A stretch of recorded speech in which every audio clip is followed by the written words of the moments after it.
এবার আমার চায়না ভ্রমণের তৃতীয় দিনে আমার বিজনেস পার্টনারের ওখানে যাচ্ছি এবং চাইনিজদের মধ্যে আমি যে কজনের সাথে খুব আন্তরিকভাবে ব্যবসা সংক্রান্ত বিষয়ে সংযুক্ত হতে পেরেছি বা খুব ভালো রেসপন্স পেয়েছি, তাদের মধ্যে আমার এই চাইনিজ পার্টনার অন্যতম। আমি এখন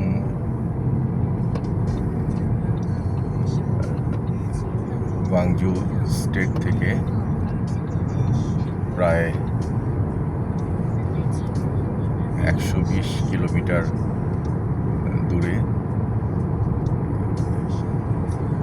ওর প্রতিষ্ঠানের দিকে যাচ্ছি। এখানে ওয়েদার এখন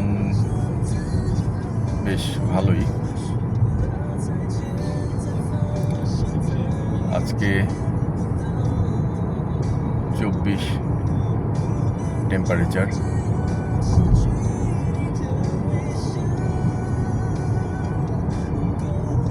চমৎকার সানি ডে, সানশাইন চারদিকে।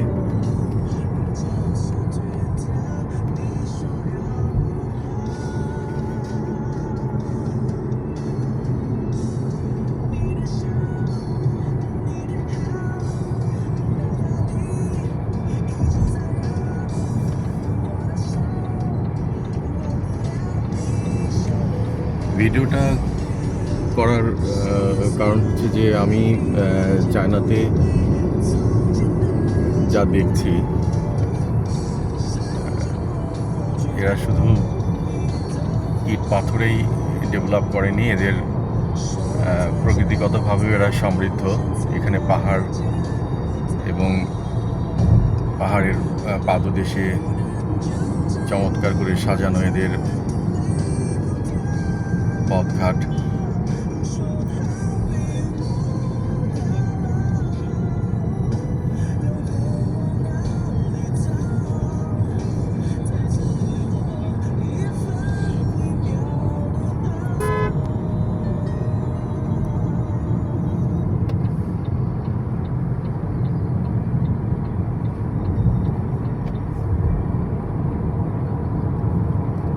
যে জিনিসটা এখানে মানে অন্যতম চোখে পড়বার মতো, সেটা হচ্ছে যে পথে এত গাড়ি চলে এবং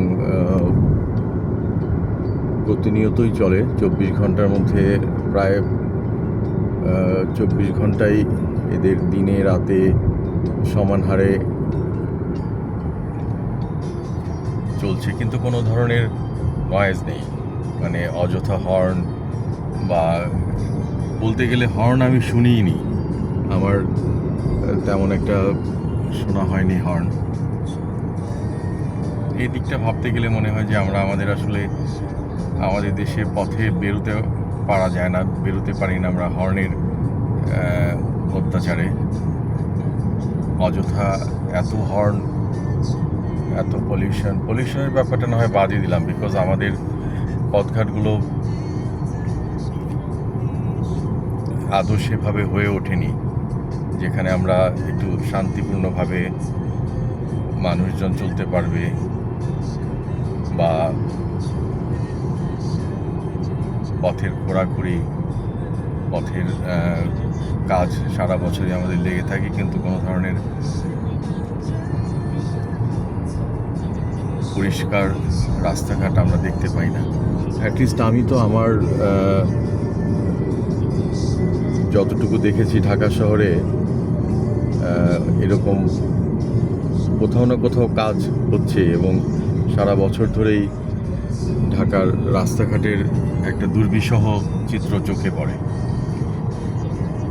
সেই হিসেবে এখানকার রাস্তাঘাটগুলো অসম্ভব সুন্দর। আপনারা যারা আসছেন তারা তো জানেনই।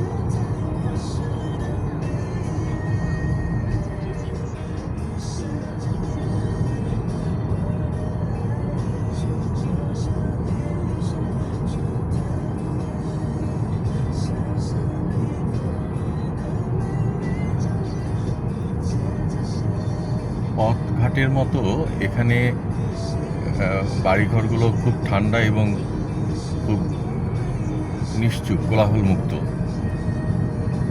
যেটাও আমাদের এখানে খুব একটা দেখা যায় না। এখানে হাই রাইজ বিল্ডিংগুলো থেকে শুরু করে মার্কেট এরিয়া বা একটু কমার্শিয়াল স্পেসগুলোতেও তেমন কোনো অযথা শব্দ বা হুলস্থুল হইচই চোখে পড়ে না। আমরা একটা ছোট্ট টানেলের ভিতর দিয়ে যাচ্ছি। আন্ডারপাসটা দিয়ে, এবং আন্ডারপাসের উপরে চতুর্দিকে চমৎকার করে গাছ লাগানো।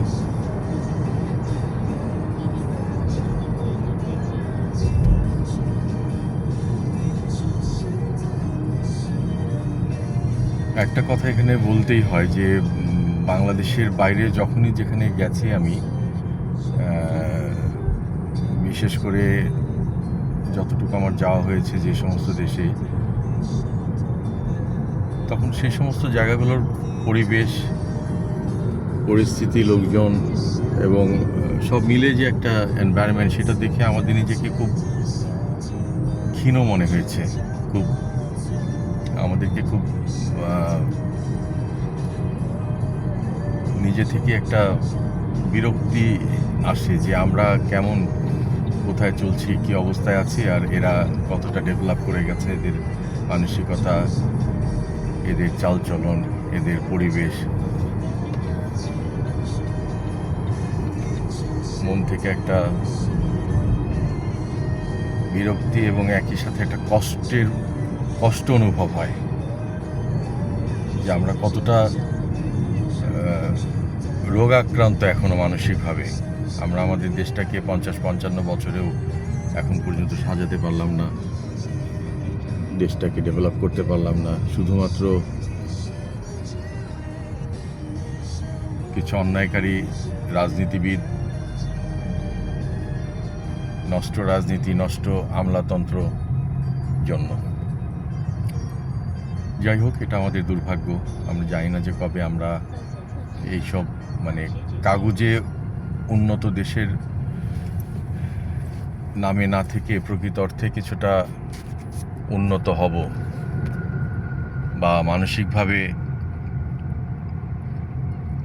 আমরা ডেভেলপ করব, সেটা আদৌ দেখে যেতে পারবো কিনা বা আদৌ আমরা কবে হব, খুব ভাববার বিষয়টা।